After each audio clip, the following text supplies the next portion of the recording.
Hoje eu quero te fazer uma pergunta. O quanto você aplica no seu dia a dia o olhar apreciativo? Isso mesmo. Como está a tua capacidade de ver as coisas com o olhar de quem valoriza, de quem reconhece a beleza, de quem reconhece aquilo que tem poder de transformação? Como você consegue apreciar as pequenas coisas do seu dia a dia? E por que isso é importante? Porque onde a gente coloca foco, se expande. Então, se a gente coloca foco só nos problemas, só naquilo que não está funcionando, aquilo começa a ganhar uma força, se torna pesado. Isso vale tanto para a vida pessoal quanto para o trabalho.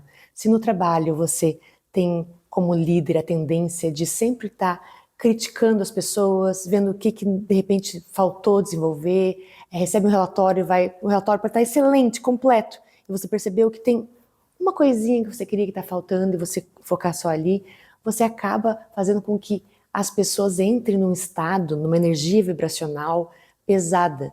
E quando a gente fala em energia vibracional, é porque todas as emoções, elas têm uma frequência de onda mesmo. Isso é explicado pela ciência, né? Então, quando a gente gera frequências de onda, por exemplo, ligada à emoção da vergonha ou do medo, a gente está gerando uma baixa frequência. E isso vai fazer com que o poder de ação da pessoa diminua, ela se contrai, ela se retrai, né? Ela se encolhe.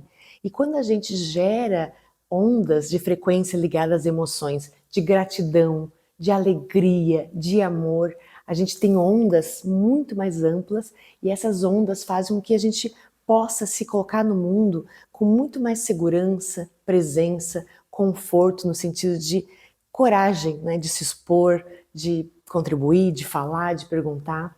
Então, primeiro, além de gerar nas pessoas esse tipo de frequência, quando a gente tem um olhar apreciativo, a gente conseguir permitir um espaço mais leve, um espaço de maior contribuição, eu preciso olhar para mim mesmo e entender que tipo de frequência eu estou gerando na minha pessoa, né, nas minhas vibrações. Então, quando completa o seu dia, qual a sua tendência?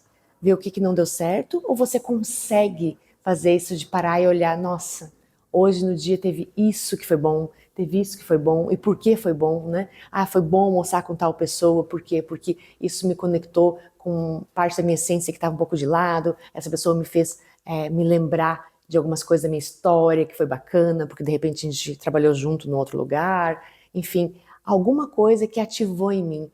Então, existe até uma técnica que é da psicologia positiva, que é o diário da gratidão, onde no final de cada dia a gente coloca pelo menos 3 coisas que valeram a pena naquele dia, fazer o dia ser significativo, valioso. E às vezes são coisas simples, como um café com alguém, às vezes são coisas grandes, uma grande conquista que você teve no trabalho, às vezes uma coisa especial que teve em casa, né, ligado aos seus filhos, ligado aos seus amigos, às pessoas que você ama.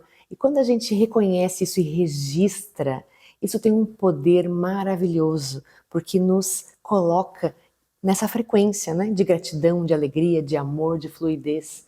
Então, um líder integrativo, ele tem essa capacidade de trazer o olhar apreciativo para o seu cotidiano e desenvolver, né? Isso é algo treinável. Se você tem a característica de ser uma pessoa mais tensa, experimenta colocar em prática essa visão, intencionalmente mesmo, de parar e perceber, até no caminho do trabalho, em vez de focar no estresse do trânsito, de repente contemplar o que tem de bonito nesse caminho que talvez você nunca tenha visto.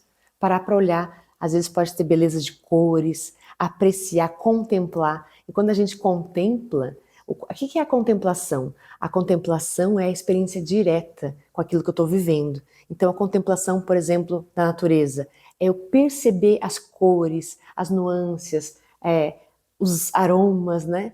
De uma maneira livre de rótulos. Porque quando eu tenho a minha vida muito ligada só a pensamento, os pensamentos são algo que já é condicionado. Eu já tenho aquilo, flor é isso. Qualquer conceito que eu tenha ligado a um adjetivo ou a uma pessoa, ele está limitando, ele já está colocando contorno naquilo. E ele me afasta dessa experiência direta, a experiência que vem do própria vivência daquele momento. Então, se eu exercito no meu dia a dia a contemplação, eu desenvolvo essa capacidade. E quando eu estou no encontro com uma pessoa, eu consigo estar aberto de mente, de coração, e nesse sentido eu permitir que emane daquele encontro aquilo que realmente faz sentido naquele momento, livre de pré-condicionamentos mentais, de alguma experiência que eu já tenha tido com essa pessoa, enfim, de algum medo, de alguma situação que possa já criar um bloqueio. Então, eu entro no estado de presença e permito que a realidade se manifeste da melhor maneira possível, com abertura e fluidez. Então, olha quantas coisas a gente trouxe aqui hoje, né? O olhar apreciativo tem tudo a ver com a contemplação, que tem a ver com o estado de presença, que me coloca num estado de fluidez na vida, que gera um nível de satisfação, de alegria e de resultados muito maior. É a gente conectar de fato, né, a proposta da liderança integrativa, resultados com um nível de felicidade, bem-estar e vida plena. O quanto você está disposto a aplicar intencionalmente isso no seu dia a dia? Me conta.